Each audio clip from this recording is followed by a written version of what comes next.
The question I have is, what do these exceptional language learners have in common when it comes to language learning? If you could maybe give us a few pointers here, like what were some of the things that you've, like we talked about musical ability, right? They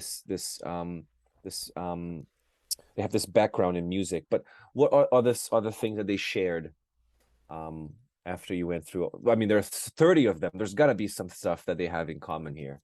Yeah, they were all human. Okay, that's a They good all spoke start. at least They two were not languages. AI, yes. No, actually, it's interesting because that was a question that we kind of asked ourselves as well, because of course there has to be something, right? Mm-hmm. And in our conclusion, one of the first takeaways, the biggest kind of overarching lessons is that there was no silver bullet for Mm. every single Hmm. thing that we thought, oh, Mm. surely this must be the thing that they all had. For every single one, there was at least one exception, but usually at least two or three. Interesting. And so, I think putting together the table of contents for the first book for lessons was really difficult or was really easy because you have all these themes that emerged, right? Mm-hmm. But then for every single one of those chapters, there was an exception, right? Which we cover, and so there's basically, I think there are a lot of different. I think the way that we kind of put it is that there's a highway for language learning, right? And Mm. every one of these participants got onto that highway. But there are different routes onto the highway that you can take. And Nice. they shared the road at different stretches. And maybe those stretches magically were at different parts of the journey for each of them. And so it isn't necessarily that everyone has to be perfect in every single one of these factors, but rather that you need this optimal combination of them that puts you onto that highway. Would you say there was any, would you describe them all as motivated? Good question, Andrew. I was about to ask the Yeah. same thing. I'm Yeah. trying to think of if there was someone who I would count as unmotivated. Okay. They're all they're motivated, but in different ways. Mm. So, for example, I would say the vast majority were highly motivated. They really liked language learning. They developed this very unique close bond with their language, Mm. and that was really important for them, and perhaps reigned over all of their energies for long periods of their lives. But then there were participants like Rianne, who she was very motivated, but she actually just didn't really care about language. One of the things that she says was, in school she was terrible at language learning. And it was like one of her worst marks. Right. And then the reason that she ended up learning, I think it was German, was because she needed to for her job. She had moved to, I think it was Germany or maybe Austria, but I think Germany. And they said, okay, right, well, you're teaching classes in German next year, so get on it. And she had Hmm. like decent proficiency at that point, but was like, okay, I really have to do this. So she was motivated, but maybe not in the ways we would like Right. Yeah. our students to be motivated. Motivation manifests itself in different ways, right? It's different. It's like the roots and different roads, but kind of going to the same place. Not to Mm. extend the NBA analogy, but I'm going to because I think it's interesting. I just Googled it because I knew Kobe Bryant was famous for how many practice shots he did Mm-hmm. every day. Um, Care to take a guess on in the off season every day how many practice shots he took? I'd say 1,000 at least. More. More than that. Oh my God. 2,000. In the Wow. off season, he'd spend every year in the off season 2,000 practice shots every single day. So I guess that's, we put him on that Mount Rushmore, I suppose. Adam with Jordan and LeBron because it's Kobe. Mm-hmm. But that's how he manifested his motivation, or one of the ways, I guess, right? But others maybe don't need to take 2,000 shots a day to be good. But I guess I don't have a question here. I'm just kind of talking off the top of my head. But with motivation, there's I think we like to distinguish having a goal, Mm-hmm. with being motivated to achieve it, right? The goal would be to get in the NBA, let's say, and being motivated in Kobe's case is I'm going to practice 2,000 shots every day to make sure that I give myself the best shot to do it. So and I know lots of teachers who are listening, and our audience is full of teachers who have students who may fit this description of just have no access to the language, are motivated to move forward, and just kind of lack the how to take those 2,000 shots, or how to get on the right road. So I think this book is really, really good and motivational for those teachers and for their students, that you don't have to come from a background where, let's call it privileged, where Yeah. you were exposed to language, that you were able to live abroad, you were able to travel, and those things are great. But if that's not you, it's okay. You can still do it. Yeah, definitely. And I think Uwe there is the perfect example because he grew up in back then East Germany. So he had very little exposure to English. There was a rate he could connect to like the British Foreign Broadcasting Service, and simply by listening to that excessively, Mm-hmm. you know, passionately, he somehow managed to get that native like proficiency, spoken Mm-hmm. proficiency at that point. But then I think another kind of takeaway I would like teachers listening to get is something from Hannah's story.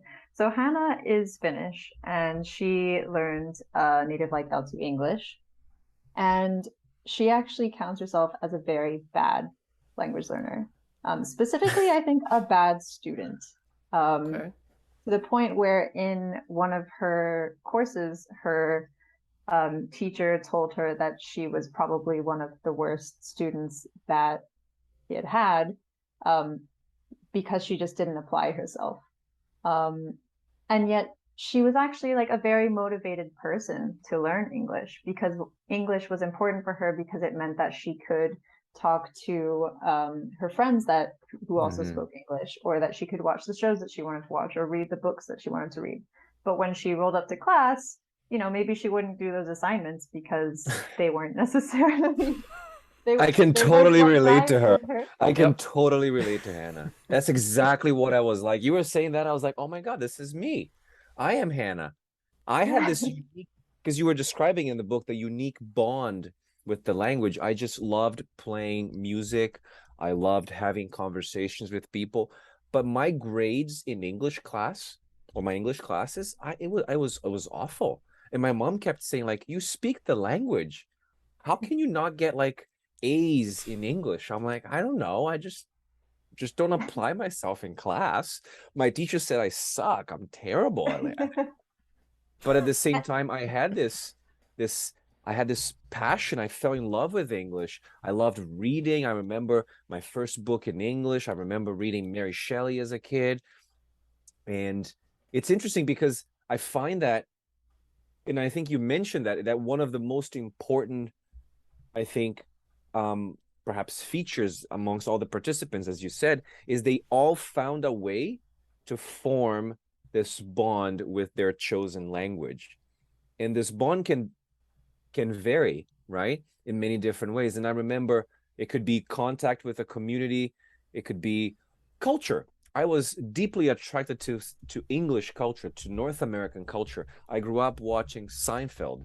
I grew up watching, all these American shows and this is why it was really hard for me to fit into my L1 community, because I just didn't see myself in that specific group of people. So a lot of we didn't talk about this, but I wanted to ask you this question. Identity. We didn't talk about identity. And I think maybe this is chapter 11, right?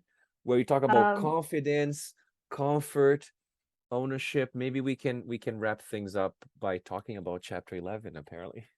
Yeah, chapter 11 and 12. So confidence, comfort, and ownership, and then identity comes after Mm-hmm. that. So this kind of idea of native likeness, what is kind of the benefit of being native like, or what benefits maybe come along with it. And so we kind of found that this arranged itself around three sort of topics. And so we called them confidence, comfort, and ownership. And so one is confidence in terms of, which is as what's written on the book, right? On the page, it's the idea that you can have the confidence to go about your everyday life or in whatever situation and just go through it without having to worry, oh, am I going to be able to do this well, right? Right. But then there's also the sense of comfort that came to a lot of our participants. So this idea, I think Uwe put it really beautifully, where he said, I wish I'd written this down so I could say it, but where he said something along the lines of his English ability was something that propped him up in high stress situations. So he would be giving a lecture to, say, 100 people. And rather than just being, okay, I'm confident that I can give this lecture to 100 people, he instead said something along the lines of, actually, the English was something that he felt he could rely on, something that also allowed him to kind of take a step back and sort of use that English ability to create space where he could, I guess, communicate his authentic voice. And then the last one of those is ownership, which is this idea that the language is yours to command but also to play with. And so this comes through most easily with things like humor and jokes, because sometimes we make plays on words. And if someone knows that you are an L2 speaker, they'll correct you without realizing that, no, you were actually just making a joke. Yes. Which is so frustrating. It is frustrating. It really is. Trust me.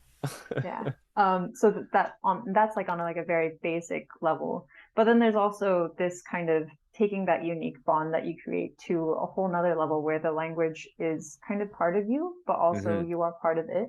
And I think Dani talks about this in her chapter really, really nicely about how coming to native likeness in German for her was also kind of coming to learn what German meant to her, and have access to the breadth of German literature, culture, and things like that. So those were the kind of the three things that we surprised us, I guess, a little bit with native likeness, because we spent the rest of the book talking about, well, how did they get there? But what does there mean? What happens once you're there? And these three things apparently came out of it.